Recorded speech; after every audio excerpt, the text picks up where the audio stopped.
সময়টা কিন্তু সবসময় সুন্দর। আসলে আমরা সেটা বুঝতে চাই না। সুন্দর মুহূর্তগুলো চলে যাবার পরে মনে হয় আসলে এই দিনগুলো অনেক বেশি সুন্দর ছিল। অনেক বেশি ভুল ত্রুটি থাকা সত্ত্বেও কিন্তু আসলে ফেলে আসা সেই দিনগুলোই অনেক বেশি ভালো ছিল। কিন্তু যখন সেই সুন্দর, সুন্দর মুহূর্তগুলো আসে সেই মুহূর্তগুলোর সঠিক ব্যবহার আমরা করতে জানি না। যে কারণে কিন্তু আজীবনই আমাদের এজন্য পস্তাতে হয়। একটু ভালোভাবে খেয়াল করলে দেখতে পারবেন আমরা যখন ছোট ছিলাম সবসময় চাইতাম যে কবে বড় হব, কবে আমরা এইসব শাসন থেকে বেঁচে যাব। কারণ এই যে শিক্ষকদের শাসন, বাবা-মায়ের শাসন এগুলো একদমই ভালো লাগতো না সেই মুহূর্তে। সবসময় মনে হতো যদি বড় হতে পারতাম তাহলে হয়তো সবার এই শাসনের বেড়াজাল থেকে নিজেকে মুক্ত রাখতে পারতাম।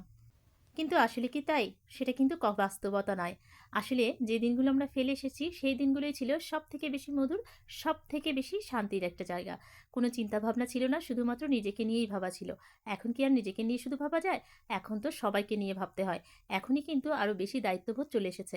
এখন আমরা চাইলেও কিন্তু সেই ছোটবেলায় আর ফিরে যেতে পারব না। কিন্তু মনটা বারবার সেই ছোটবেলায় ফিরে যেতে চায়।